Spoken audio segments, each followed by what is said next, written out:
escoge, ¿verdad?, para enviarlos de dos en dos y para que predicaran la palabra, ¿sí?, a toda ciudad, a todo lugar donde Él dice que posteriormente iría o estaría ahí también para predicar la palabra. Entonces los 72 hermanos son parte de la estructura de gobierno que el Señor toma y escoge cuando Él está estableciendo su iglesia. Esto debe de quedar bien claro entre nosotros, ¿sí? Tenemos que entender que el Señor Jesús, cuando Él vino en su ministerio duró solamente 3 años y medio. Él tuvo 33 años y medio solamente de vida y después Él muere. ¿Sí? A los 30 años de vida, Él inicia su ministerio y en el segundo año de su ministerio, el Señor Jesús está estableciendo la iglesia, ¿sí?, cuando Él llama a 12. La Biblia nos enseña, hermanos, que Él llamó a 12 y los llamó apóstoles, los que Él quiso, ¿verdad? Estos 12 son llamados antes de los 72, porque Lucas 10 está diciendo, después de estas cosas, Él llamó también otros 72, ¿verdad?, y los envía. Esto es parte, hermanos, de la estructura que el Señor está estableciendo al edificar su iglesia.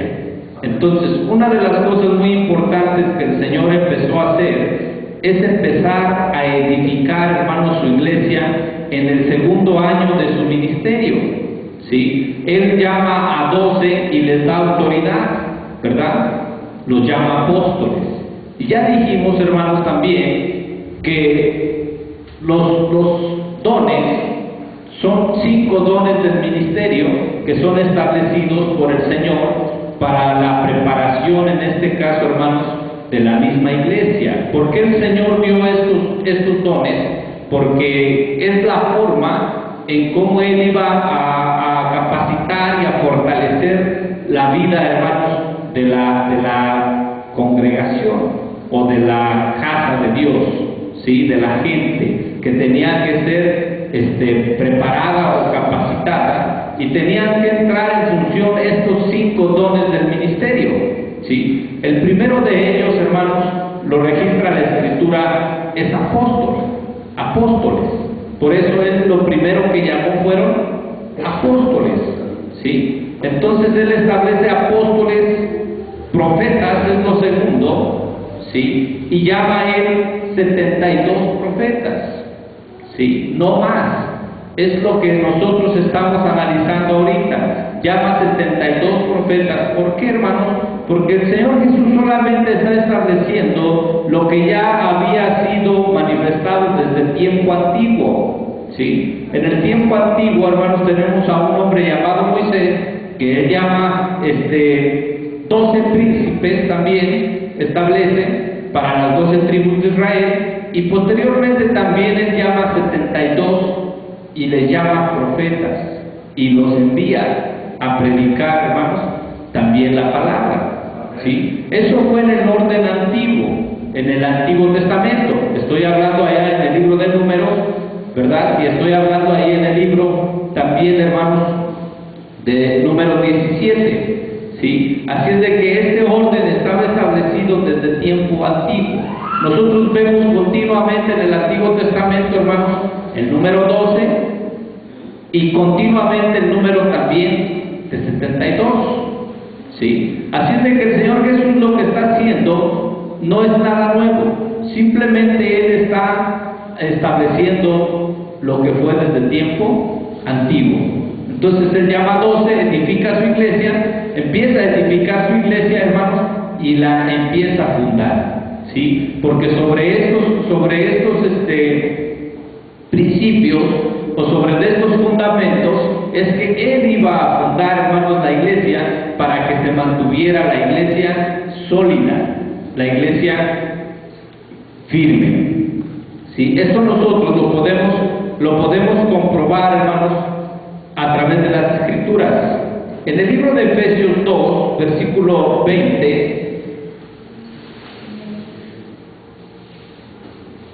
edificado sobre el fundamento de los apóstoles y profetas, siendo la principal piedra del ángulo Jesucristo mismo. Note usted bien, hermanos, que la Escritura está diciendo edificados sobre el fundamento de apóstoles y profetas, siendo la principal piedra del ángulo Jesucristo mismo.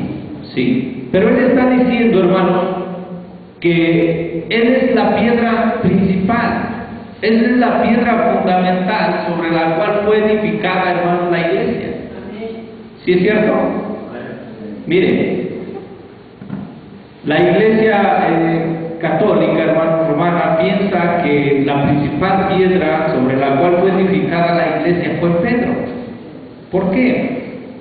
Porque Pedro recibe una revelación, ¿verdad? Y se está diciendo, cuando él pregunta y dice, ¿quién dicen los hombres que soy yo?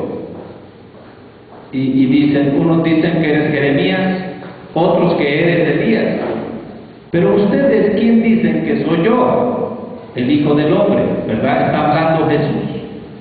Y le dice Pedro, yo te digo que tú eres el Cristo, ¿verdad? Tú eres el Cristo, el Mesías, ¿sí? Tú eres nuestro Yahshua HaMashiach, ¿verdad? El Mesías. Entonces le dice Jesús, bienaventurado Pedro, hijo de Jonás, porque no te lo ha revelado carne y sangre, sino mi Padre que está en los cielos. Y sobre esta roca, ¿sí? Él le dice ahí, por eso es que la Iglesia Católica fundamenta de que Pedro es la principal piedra sobre la cual Jesús edificó su iglesia, ¿sí? Pero lo que no están entendiendo ellos es que el Señor Jesús le está diciendo sobre esta verdad que tú has dicho, sobre esta verdad que no te la ha revelado carne ni sangre, sino mi Padre que está en los cielos. Sobre esta verdad es que yo voy a edificar mi iglesia. Y luego le dice, y las puertas del Hades no prevalecerán contra ella. ¿Sí? Está hablando, hermanos, acerca de que el Hades tiene puertas y que en algún momento ni las mismas puertas del Hades ni el mismo infierno podía detener a la iglesia. Que la iglesia, hermanos, de cualquier forma tendría que resurgir, ¿verdad? Y hacerse manifiesto, hermanos, en este mundo. ¿Sí? Entonces eso es lo que la profecía, hermanos, está diciendo. Ni las puertas del Hades prevalecerían sobre de ella. ¿Sí? Entonces Él es, en este caso, el Señor Jesús, es la principal piedra. Es la piedra angular sobre la cual está fundamentada la iglesia. Pero sobre ese fundamento, que es la principal piedra angular, hay otro fundamento. En este caso, apóstoles y profetas, edificados, dice, sobre el fundamento. Apóstoles y profetas, siendo la principal piedra del ángulo Jesucristo mismo. ¿Sí? Entonces ya dijimos nosotros, hermanos, que el Señor Jesús empezó a edificar la iglesia en el segundo año de su ministerio, cuando Él llama a 12. ¿Sí? De esta manera Él empieza a edificar, hermanos, la iglesia. Para nosotros la iglesia, hermanos, ya estaba en función, ¿sí? Cuando el Señor Jesús partió al cielo y luego se derramó el Espíritu Santo a los 10 días, la iglesia ya estaba funcionando, ¿sí? Ya estaba de alguna manera la iglesia estructurada y aquellos hombres que tenían oficio de autoridad ya la estaban de alguna manera ejerciendo, hermanos. ¿Sí es cierto o no? Sí, gloria al Señor. Nosotros lo podemos ver, hermanos, lo podemos constatar cuando el Señor Jesús fue traicionado por Judas. Dice, hermanos, que inmediatamente los 12 se reunieron y empezaron a ver quién iba a ser el reemplazante de Judas que había traicionado al Señor, porque su oficio o esa vacante tenía que ser ocupada por alguien. Entonces dice que llamaron a 2 hombres, ¿verdad? Y de ellos 2 echaron suertes para poder tomaría el lugar de Judas para que el número 2, hermanos, estuviera completado. Vea usted y note entonces qué tan importante era que el número 12 estuviera completo. El número 12 entonces es el número del principio, hermanos, de la fundación, o sea, del fundamento, ¿sí? Sobre el cual Dios se ha regido, y no solamente ahorita, sino desde tiempo antiguo, ¿sí? Estábamos analizando, hermanos, que cuando el pueblo de Israel cruzó ahí el mar y Josué, hermanos, llevaba al pueblo, dice que cuando cruzaron el mar, Dios les dijo: saquen 12 piedras de ese río, de ese mar, por el cual ellos habían cruzado, y dijo: pónganlos allí como señal. Y esas piedras, dice, deben de permanecer hasta el día de hoy, para señal, dice, al pueblo de Israel. Cuando vean a tus hijos, entonces les dirán, ¿sí? Fue porque Dios nos liberó, ¿sí?, de la mano de nuestros enemigos. Y entonces dice que Él puso ahí esas piedras, ¿sí?, como una señal, para que pudieran ver, hermanos, que el número 12 es un número importante dentro del plan de Dios, y es un número entonces que tenía que ser perpetuado, hermanos, dentro de la voluntad de Dios. Hoy estoy hablando, hermanos, acerca del 12 y del 72 como números fundamentales dentro, hermanos, de lo que es el plan de Dios para su iglesia, como una estructura, hermanos, de gobierno, ¿sí? Eso tenemos nosotros que entender, hermanos, porque Dios ha trabajado de esa manera desde tiempo antiguo, ¿sí? Y hoy ese número tiene que estar completado. Mire, muchas iglesias dicen que no debe de haber profetas hoy, pero ¿en qué se basan las iglesias para poder decir que hoy no debe de haber profetas? Es muy importante que nosotros podamos cuestionar todo esto y que podamos entenderlo a la luz de las Escrituras.